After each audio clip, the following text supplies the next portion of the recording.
My name is Anthony Desiato. For over 10 years, I shopped, worked, and hung out at a comic book store in Westchester, New York called Alternate Realities. It was the best after-school job a kid who loved comics could possibly ask for. More than a job, it was a clubhouse, a second home. Alternate Realities closed in 2015, but even though my comic shop is history, there's a whole world of stores out there. This season, on My Comic Shop History, I am bringing those stores, the business, the culture, and the fandom, to you as I speak to retailers around the country. It's all leading to a new documentary film called My Comic Shop Country. The Kickstarter campaign launches in September. Be part of the journey.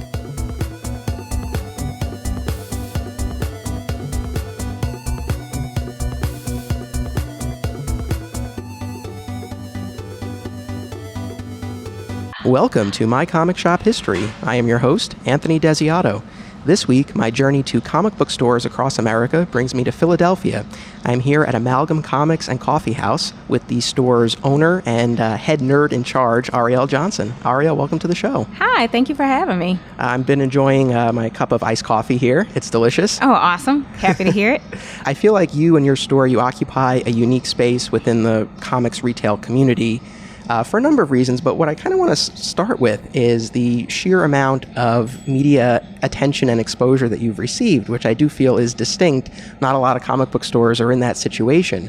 And I'm curious for you, I mean, just so listeners have an idea, in case they aren't already familiar with you and your store, you've been featured in the traditional comic news outlets, but you've also received significant mainstream media attention.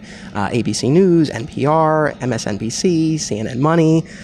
You were on the one of the variant covers to an Iron Man comic a little while back. And so, as I was doing my prep for today, and I have to tell you, I had to do more prep for this than pretty much any other episode because there was so much for me to get through, but it was terrific to really get to learn more about you before coming here. But I suppose my first question is, how do you feel about all of this attention and how do you navigate it? I mean, do you get tired of answering the same questions, or is it outweighed by everything that you've been able to do for your store as a result of the attention? I think, both of those parts are true. It's, opening Amalgam is a dream that I've had since college. So, for me personally, I very much just wanted to get the store open. And so I had my own ideas about, what that would look like. I definitely thought I'd have more time in the store than I end up actually having. So in my mind, I was like, oh man, I'll be reading comics in between customers. I'll be baking cupcakes. I'll be doing, doing all the stuff like in the store. And now because of the media attention, my role and duties look a little different than I thought. Not a bad thing, but just different than my expectation. Yeah, so there's that. And then there's, because of the media attention, I'm actually very much an introvert. So the fact that we get so much attention means I have to talk more than I actually want to. So I'm because of that, I'm trying to find a balance, because usually after like interviews or events, I have to go take a nap because it's really just draining to me. For those who don't know, introvert doesn't mean necessarily you're antisocial. I'm not antisocial, but being in social situations, it is draining to me. So I need time by myself to like recharge. So trying to find that time so that I'm not completely burnt out. So in my ideal world, I wouldn't have to talk so much, but I understand why people, I guess why my story is compelling and why people want to talk to me. And that's fine. And I also, do appreciate what all of the media coverage has allowed me to do for the store. Just kind of, keeping us afloat and kind of keeping us in the public eye. And, we were just awarded a Knight Foundation grant, which we're really excited about. And, I think, in judging the application, I'm sure they also probably looked up the organization and said, oh man, they're already doing these things, so all of that is like working in the store's benefit. So there is a little bit of a trade-off, I guess, for my personal needs and the business needs. But like any business owner, I want the store to succeed, so I'm willing to kind of sacrifice some of my needs to make sure the store has what it needs. I mean, that's the reality of it. Again, I had a very specific idea of like what this would look like, and it doesn't look anything like that. So I'm definitely adapting and catching up in a lot of ways to what I guess the public actually wants from us. Right. And trying to meet that need. Well, I appreciate you taking the time to talk to me today. Hopefully we'll keep this as painless as possible. Oh, yeah, no problem. problem. I promise. No, I didn't say that I know. To stress you out. It's, it's just I am honest about that. It's, again, it's not that I don't like talking to people. It's just it's exhausting, so sometimes it's like, all right, now I've talked to one person, I don't want to talk to anybody else. One thing that I really want to know is what has no one asked you in an interview that you would really love to talk about, that you would love to get asked, that maybe just hasn't come up yet in all of these interviews that you've done? I don't know if there's nothing specific that comes to mind. That's perfectly fine. But I was just curious. I'm like, is there anything she wishes someone would ask her? No, I mean, again, there have been so many interviews, so many panel discussions, different avenues for me to speak about myself, about the store. So not off the top of my head, nothing that I wish someone would ask. Though, every once in a while I am like pleasantly surprised when I get a new question or a fresh angle on, a question that I've answered a billion times. And once in a while I will get those where it's like, oh, this was fun answering this because this is new. I mean, and I don't think anybody's ever really asked me that question before. Like, is there anything that I want to talk about that no one's ever asked me about? So that's cool. Unfortunately, off the top of my head, I can't think of anything. That's perfectly fine. So, like I said, I was going through a lot of the past interviews that I came across, and you've told a story about a conversation you had with your brother-in-law and sister, where you got really passionate about something that I think had to do with the Marvel movies. It did. You did do your research. Yes. And so I'm curious, what was it that you got so passionate about? Because I couldn't find that, and I was curious. Oh, because I can't remember. Okay. Like that's missing because I can't remember what I was mad about, but I'm sure it was probably had to do with like X2. Because if I'm not mistaken, I don't think it had come out. It wasn't that it was still in theaters. It was just on DVD. And I think a friend of mine wanted to watch it, and I watched it with her, but then I felt bad because I felt like I was ruining it because I was so mad. I just kept ranting through the whole thing, and then I was like, I'm so sorry, you should just watch this by yourself. And I think I was kind of ranting about that, if I'm not mistaken. Though specifically, I don't remember. I just remember what they said in relation to what I said. Right. Yeah, I mean, as I understand, it was really that passion that you were conveying in that discussion, and that triggered the comment, I think, by your brother-in-law that, like, this is what you're passionate about and right. what you should pursue, and obviously you have, which is absolutely fantastic. Yeah. And I mean, I thanks to him and my sister, again, I don't think if I wouldn't have gotten that, kind of extra nudge, I don't think I would have done that. Just, because it's hard, it's time consuming, it's a money suck. I've never worked so hard and been so poor in my life. Like it's really, it's like, wow, so it's not like, oh man, I own my own business, so now I'm like in an office somewhere in a big chair. It's like, no, I'm in here cleaning the bathrooms and mopping the floors. So but it's mine. It's like I'm working for me. I'm not killing myself for somebody else who, maybe at the end of the day doesn't even really appreciate it. They just, Right. But yeah, I definitely, I was working at that point, and not that things were easy, but you have like a steady paycheck. You can see like, oh, I can move up in this company, I can do that. So I think if I didn't have that like nudge from my brother-in-law, I might have kind of just settled, not for something that, not that it was, working a job as a regular job is a bad thing, but it wasn't, I didn't feel satisfied. But there's still the comfort of like knowing I'm going to get X amount of dollars on this day, to kind of like plan the rest of your life. So there's comfort there, that even someone who's, when they're discontent in that situation, will stay in it because of that security. Right. So it was my brother-in-law and sister that really helped me leave that. And I think, and also a part of it is because I know I have 100% of their support. So at the end of the day, if I lose everything, I won't be homeless because I have somewhere to go, So again, that, I do have like a little kind of security net there in just kind of being able and willing to take the risk. Yeah, I know that risk-reward equation is a difficult one to solve. Yeah, because it's not a finite or equation that's different for everybody. It's like what are you willing to give up? What are you flexible on? So it would look different for you than it looks for me. Yeah, so it is really like a soul searching on the individual level. Like nobody can tell you. Right.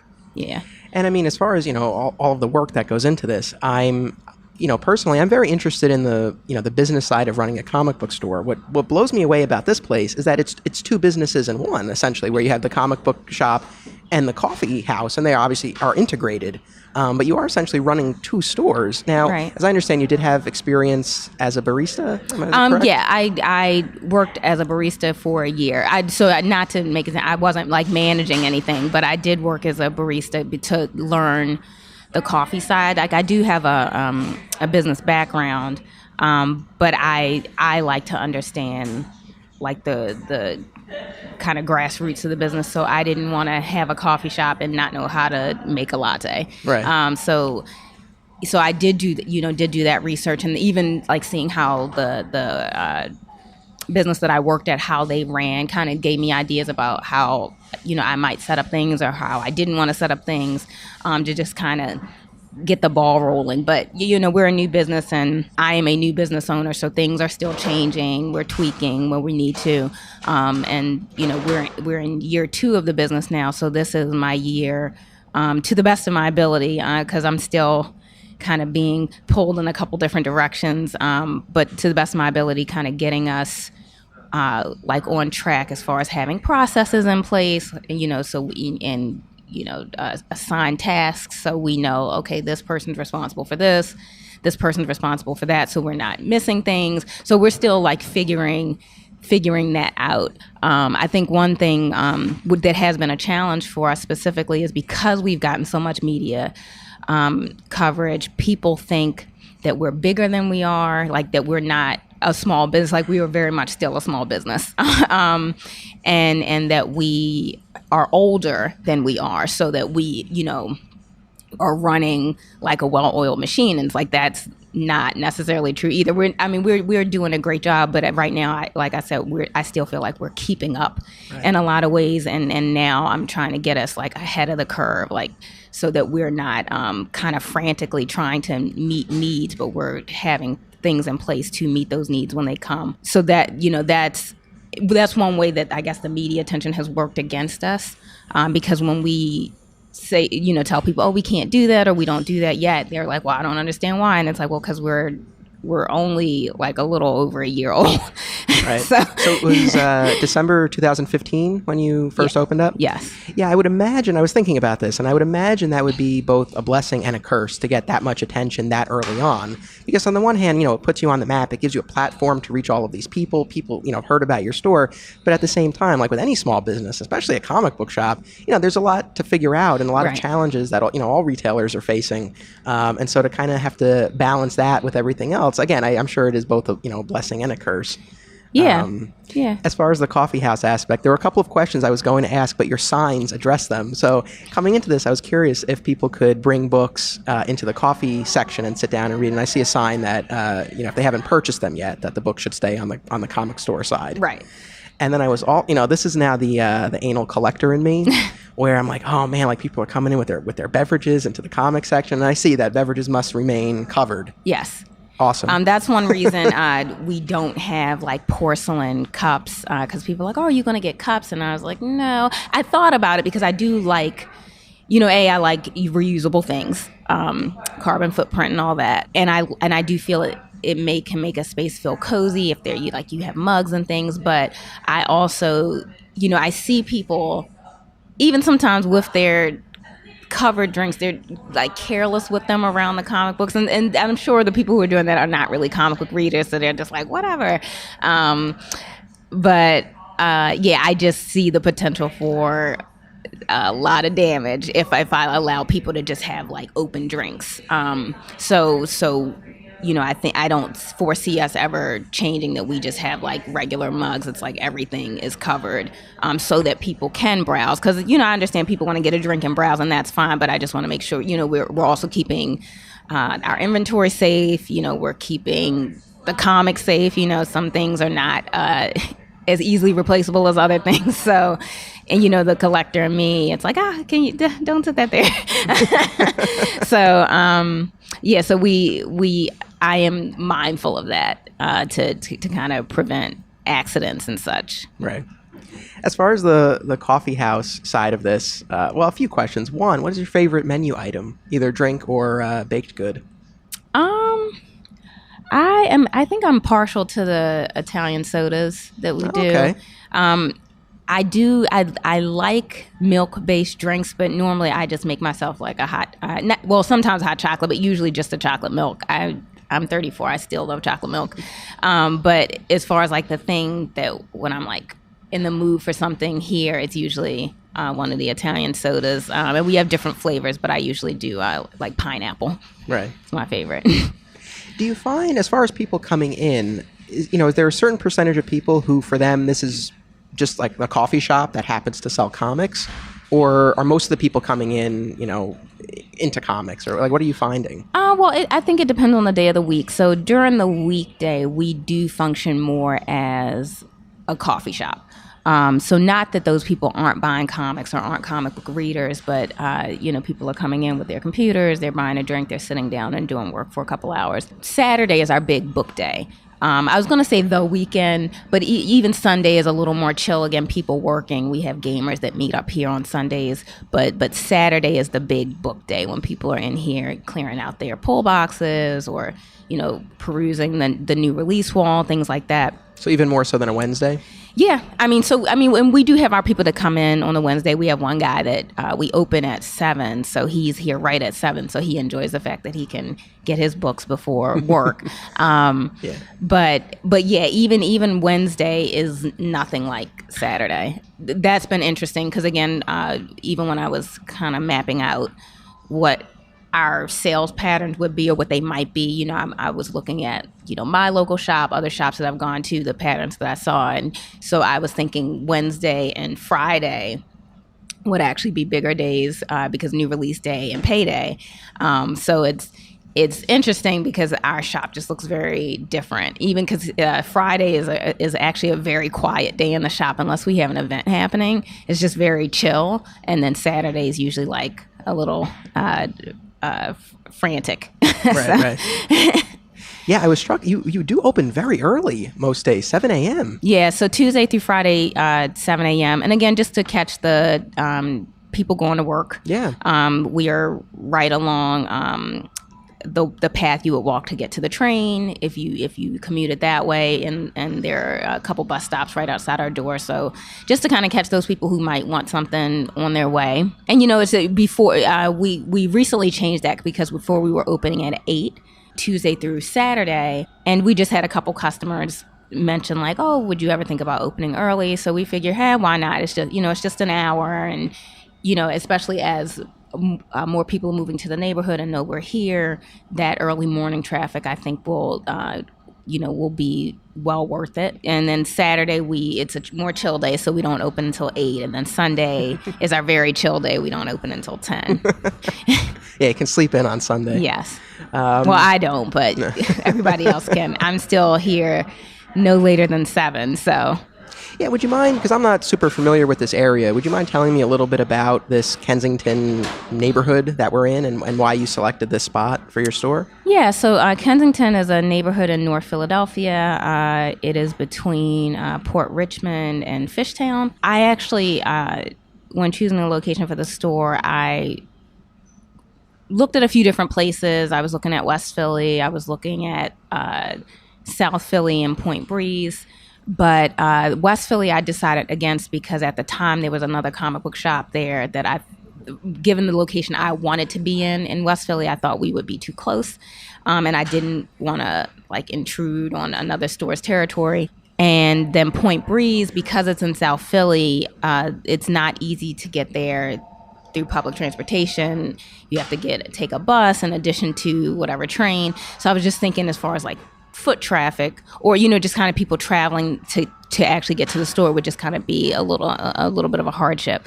So a friend of mine actually suggested Frankfort Avenue, and that's why I started looking, because before then I wasn't really familiar with this neighborhood, this side of town, because I never lived over here, never really had a reason to be over here. In my research, I found out that Frankfort Avenue is actually an arts corridor. And so when I think about an arts corridor, I think about like classic art, things that, hang on walls and you don't touch them. But I just thought it would be really awesome to bring like graphic art to an arts corridor, like art that is meant to be interacted with, like you're supposed to touch it, you're supposed to hold it, you share it, you open it around, you pass it around, like that kind of thing. I just think that's a different way to appreciate art that maybe the mainstream doesn't necessarily think about. So I feel like some people still think of comics as like, oh, funny books, and not realizing like the quality of art that's in them. So I just thought like, man, that would be really cool to kind of bring that to an arts corridor, kind of engaging people that way. So that was kind of the thing that really made me say, okay, let's do it. I also like that it is it's a neighborhood that's seeing some revitalization, so we're in a place where there's overlap of like newcomers and I'm a newcomer too. I live in this neighborhood. I've lived here for the last 3 years, but I'm still, new. And then, right next to kind of veterans of the neighborhood. And so what I'm really proud of what we've been able to do is to create a space where everybody feels welcome. Because I feel like when you go into developing areas and new businesses move in, it's very clear that those businesses are for the new people, and the people who are veteran residents don't feel welcome in those spaces, and they don't go into those spaces. But our store, we've managed to build a bridge a little bit, because when you come in here, it's all different kinds of people. It's people who've been here so long that they know the original use of the building that we're in. Like, oh yeah, my dad used to own it, or yeah, that used to be the bingo hall. And then the people who, just moved into the house they just built across the street. So all of those people are here, which I think is just really cool. Yeah, absolutely. And I think it's very forward thinking to, be able to identify an area like this and see the potential for growth and for bringing in something like this. And it's great to hear that you've, had that response from the neighborhood. And kind of on that note, again, I know you've been very, consistent with your message and your mission of, creating a place that is inclusive for all kinds of people, all races, genders, orientations, a place where people can come and feel welcome and comfortable. I know that you carry books featuring and by people of color to appeal to, previously underserved audiences.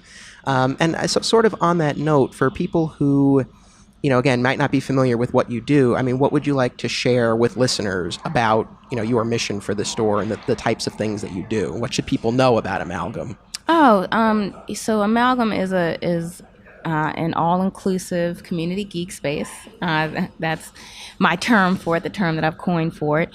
And just, as a Black woman that enjoys comic books, I understand that the geek community is not always one of inclusivity.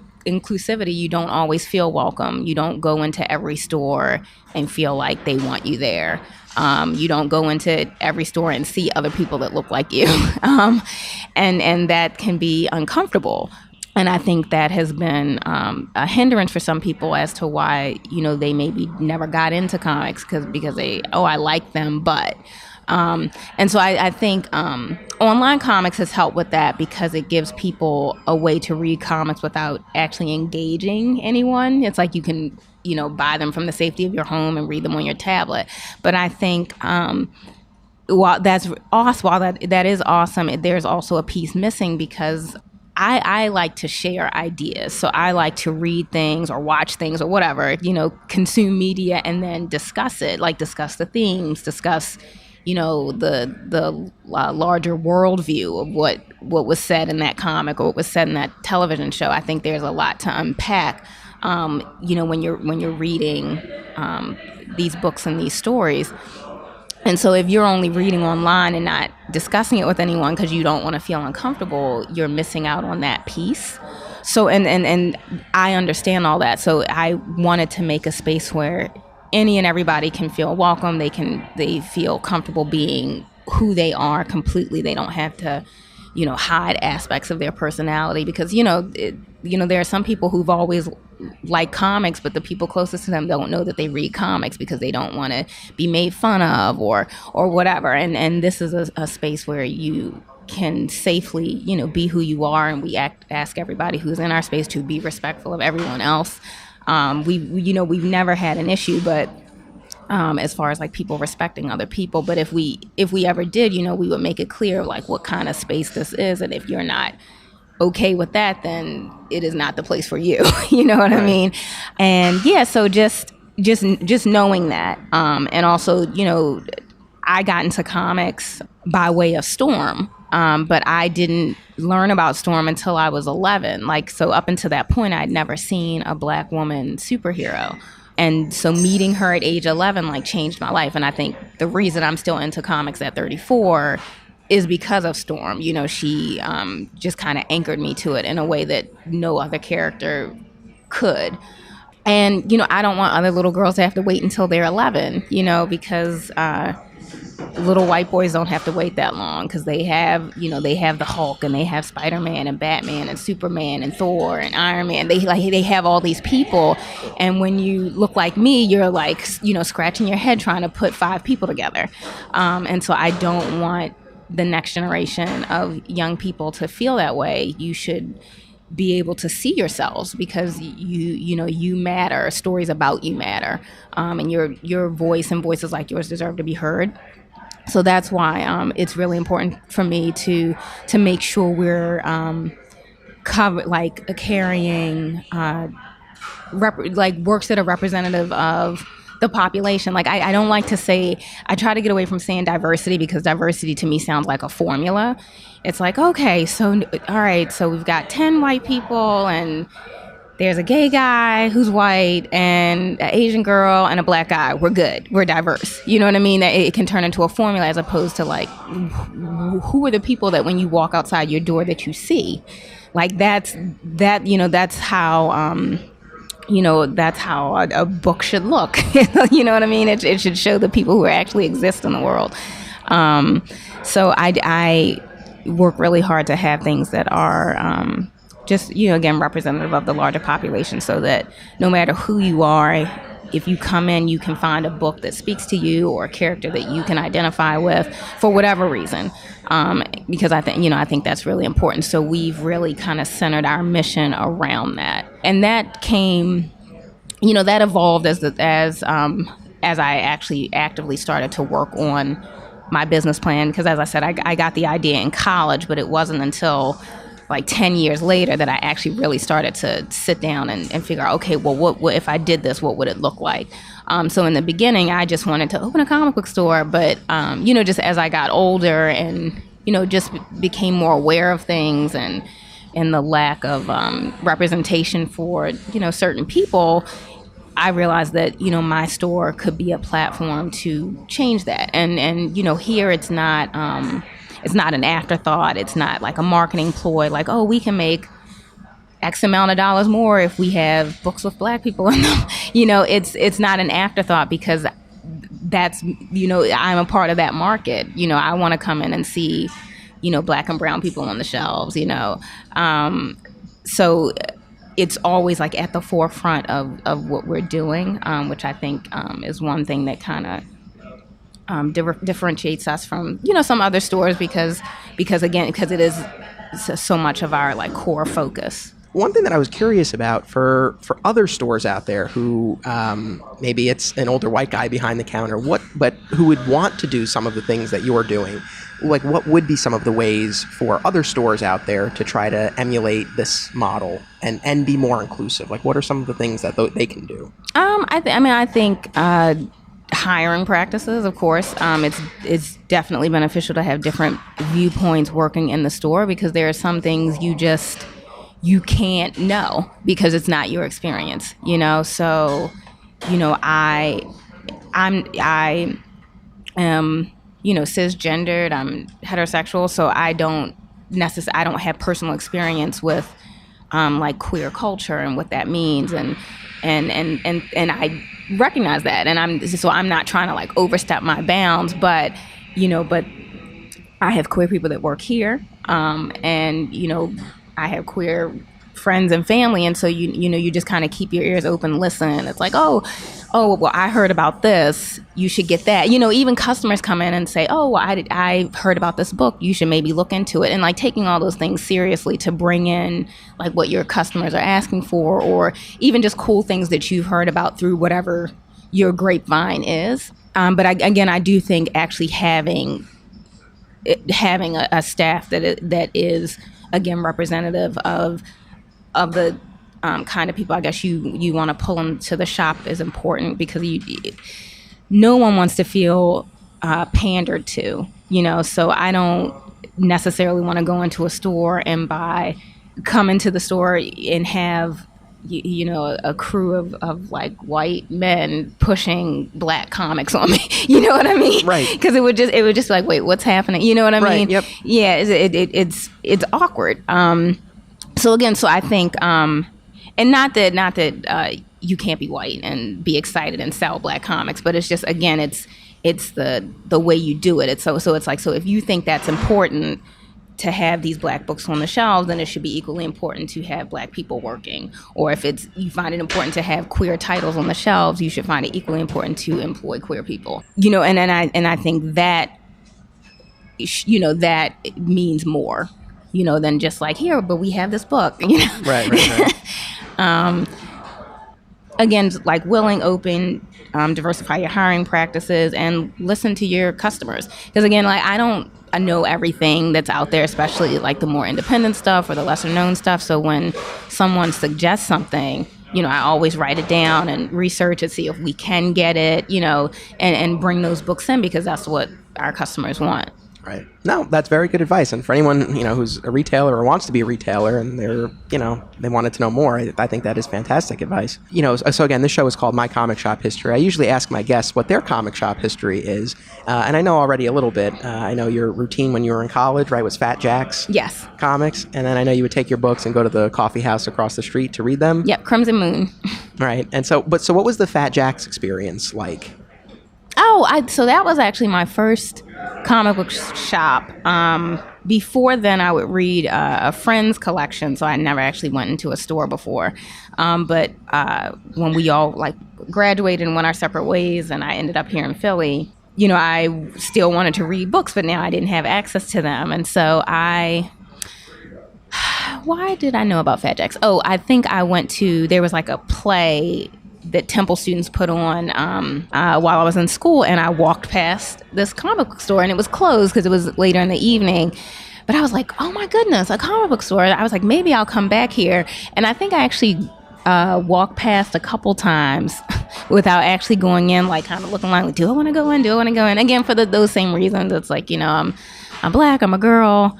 Am I gonna walk in and everybody's just gonna stare at me, and are they gonna judge what I'm reading? Because at that time I was still just getting into comic books. Like I loved X-Men, the TV show, but I didn't start reading the books until later. So it's like, I'm a new comic book fan. It's like, are they going to judge me if I like pick up Buffy? Are they gonna, of course you're reading Buffy because you're a girl. I had like all these like preconceived notions of what would happen when I went in there. So even after I found out about it, it took me a while to actually work up the courage to go in.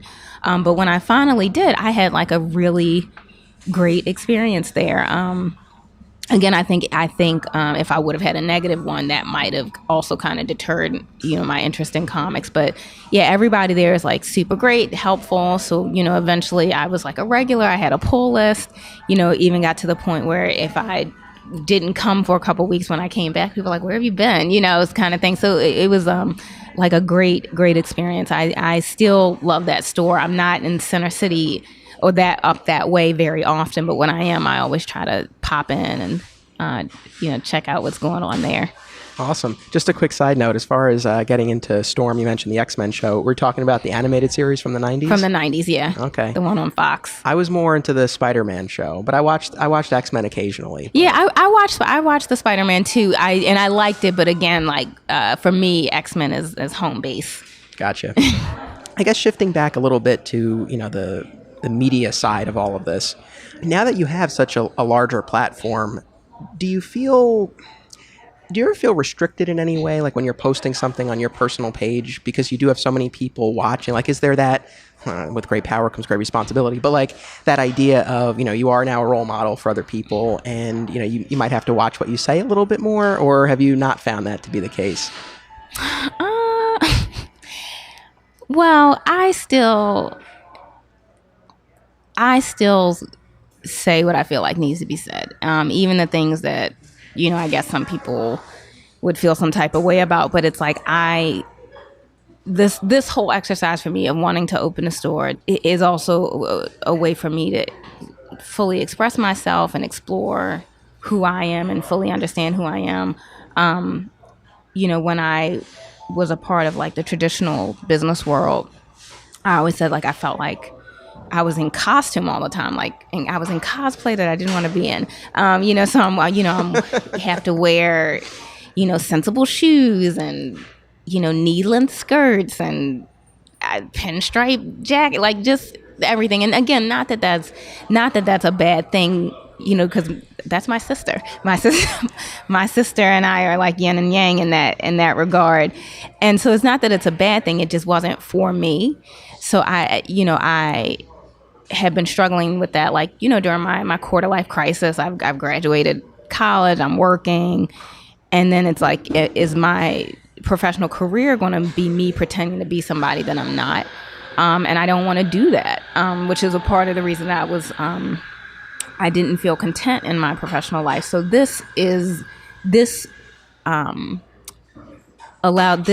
this store allows me to be who I am. I like colorful hair, so I always have colors going on in my hair. I'm between hair colors right now. But yeah, so I just enjoy that. And that was actually one of the big things I said. When I know that the store is absolutely happening, like the store is going to open, the first thing I'm going to do is dye my hair pink. And I did do that. In fact, I dyed it pink and purple. So, and so that was kind of the beginning. So for me, I didn't work really hard to be myself to then not be myself. I try, in front of children, I maybe like watch my language or something, like in a to be respectful. But I don't necessarily think that's changing who you are. That's just being respectful of the situation. Because I say a lot of things I wouldn't say in front of my Nana. Just because I respect Nana, and it's like Nana doesn't want to hear that, so I'm not going to say that. But I feel like I still I'm still going to say the things that I feel like need to be said. I'm not going to think, well, now I can't say anything because it's like, well, what's the point of having this platform if you're not speaking to the things that speak to you, that you find important? It's like if you have people's ear for whatever reason, and you have something that is really just pressing on your heart to say or a view to stand with, I think you should do it. On like my Instagram page, I post things about, Black Lives Matter and just kind of, the policing of Black bodies in this country. And I get, some comments, they're like, why do you have to always make it about race? But it's like, well, as a Black woman, that's the card I've been dealt. So I can't turn my back on that because you don't want to hear it, because it's like, well, it's something that people that look like me are dealing with. And so I'm going to say that, whether you like it or not. So I have not had, so I don't really feel like I've kind of, I guess, tamed down or censoring myself at the fear of, scaring people off. Because the thing is, if you know this store, if you follow the store, nothing that I'm saying personally is off mission from the store. So if you're following me because you like the store and I say something about human rights, you shouldn't be getting mad, because that's also the basis of what the business is, and we're very open and public about that. So, yeah. Understood. I mean, speaking of who you are and identity, I've heard you say that you don't necessarily think of yourself in terms of, being the first Black female owner of a comic book store on the East Coast, because as a Black woman, everything you do is as a Black woman. Yes. As I was going through these articles, virtually everyone, described you, again, as the first Black woman to own a comic book store on the East Coast. Being described or potentially even defined in those terms, is that anything that bothers or troubles you at all, or is it something that you have come to terms with? Oh no, I don't have any issues with it. Again, like for me, I don't wake up thinking I'm the first to blah blah blah blah blah. I'm just Ariell, like working very hard to make sure the doors stay open. You know what I mean? But I think those kind of like that like terminology of oh, you're the first to do this, you're this kind of person, and you're the first to do that. It's not for me, because I'm doing it. It's for other people who might want to do it. You know what I mean? I like that. Yeah. Yeah. So it's because as a young Black woman, learning about the successes and hard work and determination of other Black women, historical figures, is inspiring to me. So I just look at it like that. It's it's important because I'm inspiring somebody.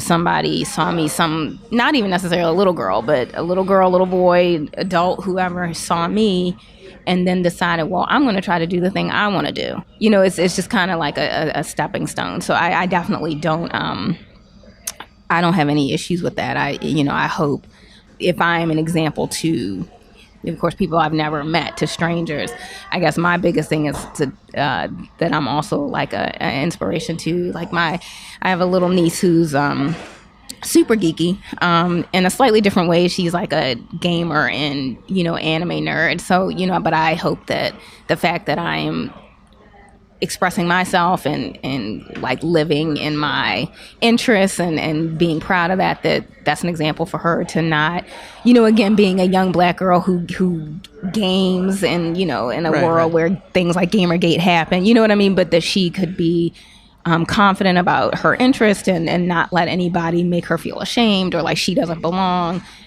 Because if she ever did come across that, she would say, well, my aunt owns a comic book store, so you can shut up. Like, you know what I mean? It's like, she can take up whatever space she wants to take up.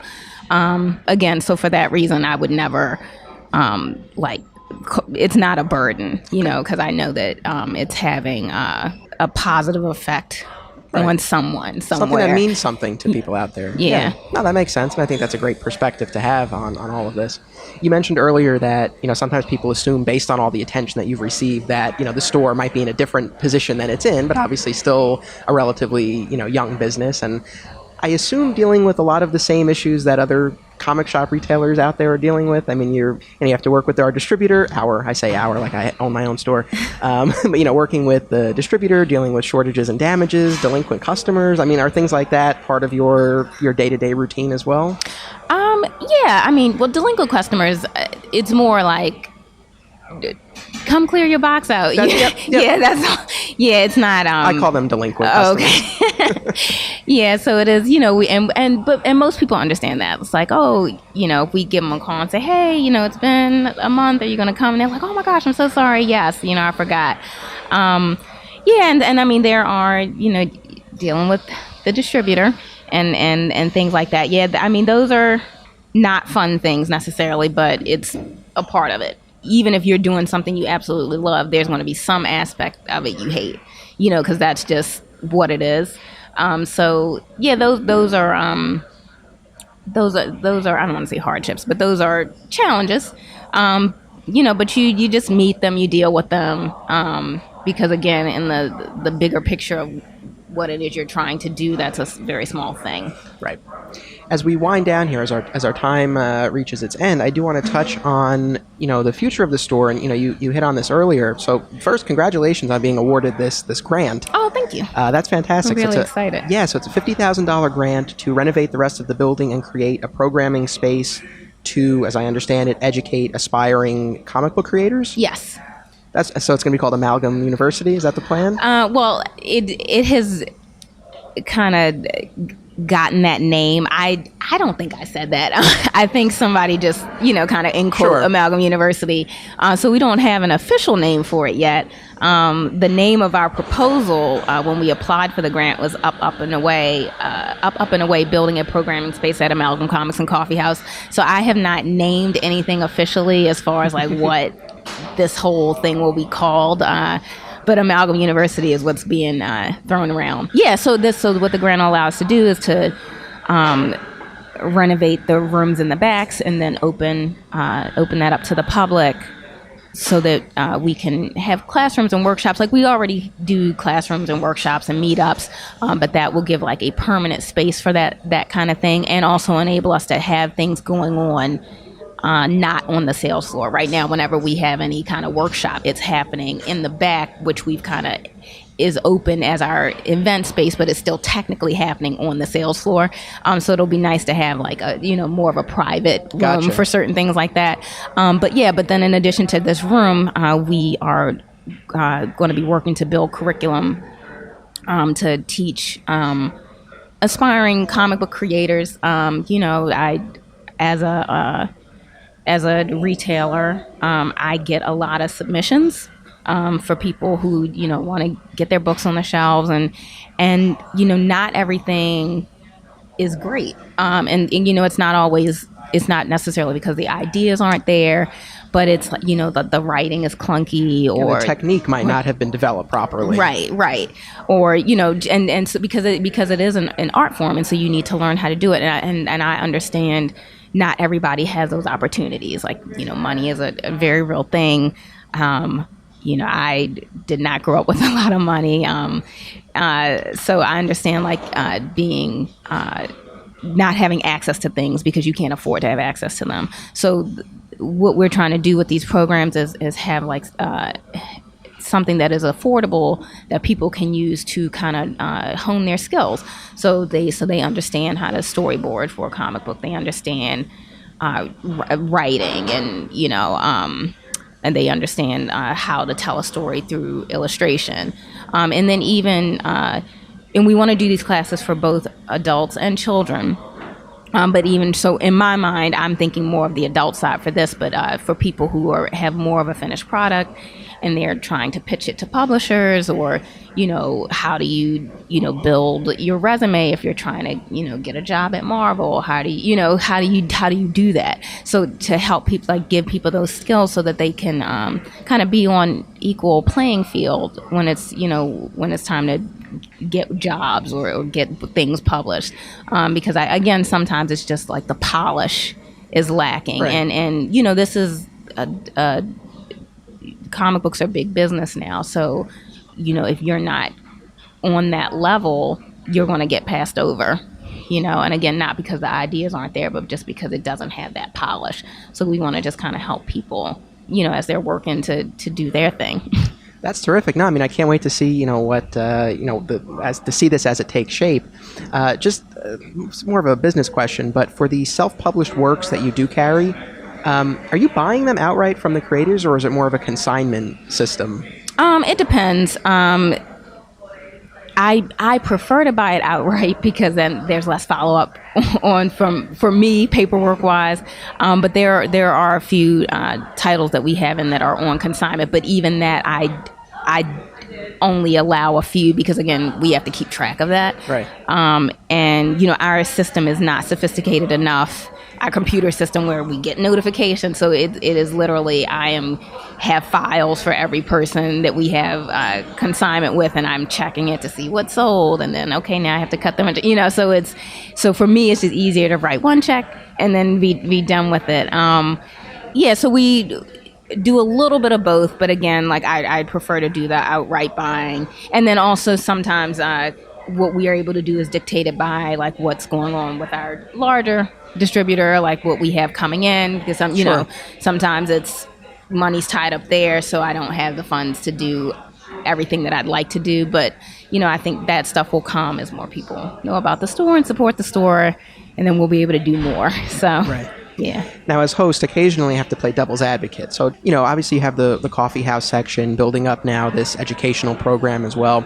Is there any, or do you feel there's any risk or danger of losing sight of just the selling comics of it all? Or is it, is this just all, one enterprise and if comics take maybe a little bit of a backseat to some of the other things, is that okay? Is that something you would be concerned about? Well, I don't think, I think all these things can happen simultaneously. I don't think teaching or helping people to learn how to create their own comic books is taken away from selling comic books. Like it all, again, in my mind, it's like, especially, we want to focus on like underserved communities. So for me, I feel like this is a great opportunity for the comic book world because you say you want diverse stories, then you need to have diverse creator base. Like it can't be, not that you can't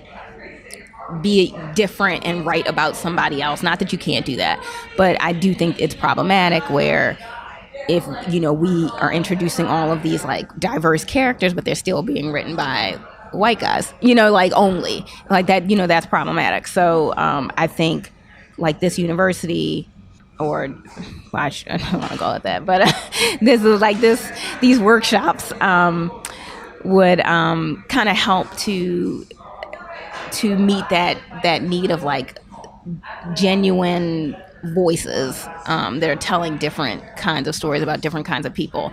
So I think that all is in line with selling comic books. I don't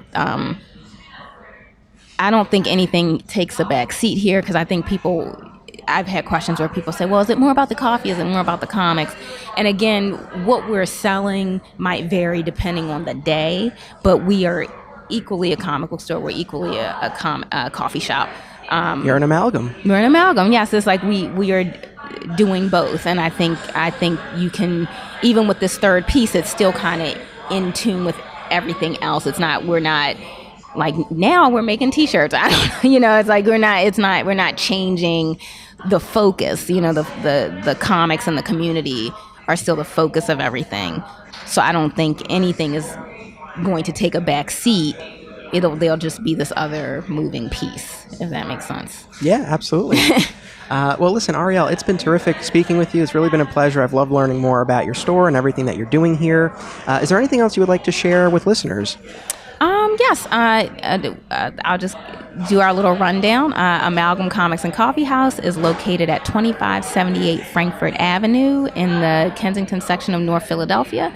We are at the corner of Frankfurt and Huntington, easily accessible by the L. And if you want to know more about Amalgam or support, you can find us on Facebook, Twitter, and Instagram. Just look for Amalgam Philly. Website coming soon.